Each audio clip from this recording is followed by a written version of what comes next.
Donc je vais sélectionner mes deux objets et je reviens dans chemin et la dernière fois donc on avait séparé les éléments, division, exclusion, vous les testerez, mais là on va les unir, on va fusionner les objets. Hop. Et vous voyez que c'est devenu un seul objet. C'est-à-dire que maintenant si je change la couleur, c'est tout l'objet qui change et le contour fait le tour de mon personnage. Donc je vais réduire un peu puisque la tête ne pourra pas passer. Et regardez ici, en cliquant lors d'un dimensionnement, préserver les proportions. Je vais désélectionner, ce qui me permet quand je réduis de garder le millimètre de contour. Si j'avais activé cet élément-là, si je réduis, mon contour aussi se réduit.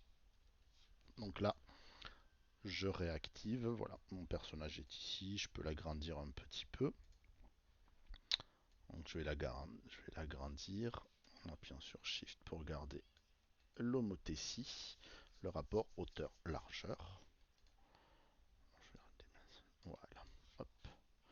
Mon personnage est ici, mon corps est fait, mais il manque la tête. Je vais donc utiliser l'outil cercle. En appuyant sur la touche CTRL, je vais pouvoir faire un cercle parfaitement rond. Voilà. Et je n'ai plus qu'à le positionner ici. Je vais le mettre en blanc. Voilà, le contour blanc. Je fais la même chose pour le nez. Je vais lui faire un petit nez. Voilà. Petit nez que je vais mettre jaune et sans contour. Donc je double-clique dans contour ici, dans le noir, et je vais tout simplement lui demander aucune couleur. Hop, voilà. Donc je ferme ici, je mets mon nez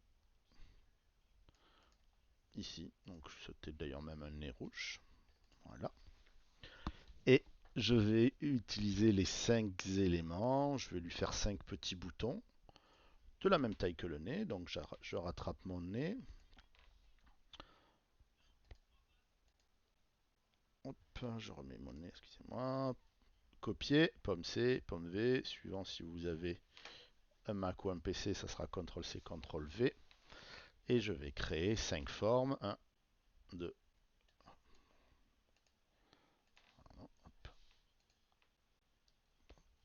voilà. V. Et j'ai mes 5 formes que je vais positionner ici. Comme vous pouvez voir, l'alignement n'est pas parfait, mais je peux très bien tout sélectionner ici. Donc vous voyez, j'ai sélectionné tout mon personnage et je reviens sur aligner et je lui redemande aligner selon un axe vertical. Et tous les éléments sont maintenant alignés. Par contre, on voit bien que les espaces qui sont entre les points jaunes ne sont pas identiques. Pour cela, je ne vais sélectionner que les points jaunes. Donc, j'appuie sur la touche Shift majuscule et je les sélectionne les uns à côté des autres, ce qui va me permettre d'utiliser la fonction qui est ici, distribuer verticalement. En cliquant ici, vous voyez que je suis venu redistribuer parfaitement mes éléments avec un espace identique. Je peux très bien remonter celui-là ici, resélectionner l'ensemble de mes objets, je vais les réaligner hop, en utilisant cette fonction-là, et ici, et il se sera réaligné, redistribué parfaitement. Je peux reprendre l'ensemble de mes objets pour être sûr que tout soit parfaitement aligné. Voilà, vous voyez, il y avait un léger décalage. Et mes petits boutons sont parfaitement alignés en hauteur et centrés par rapport à l'axe du milieu. Donc mon personnage, mon pictogramme est pratiquement Fini, il ne me reste plus qu'à mettre le texte. Il ne me reste plus qu'à rajouter le nom. Donc je clique ici sur l'outil texte. Je saisis mon prénom que je sélectionne en Arial Black.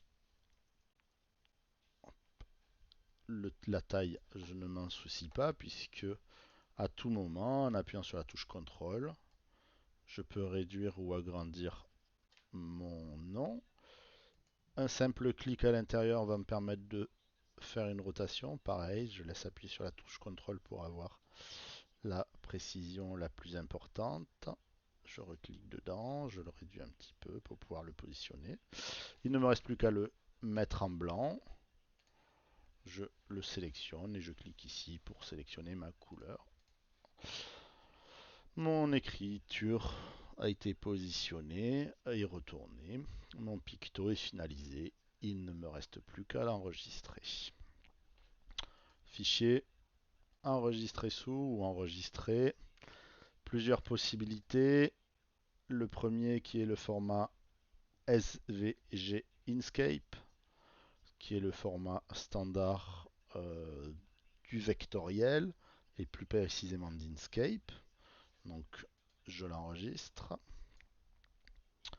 et vous allez ensuite faire un enregistré sous en PDF.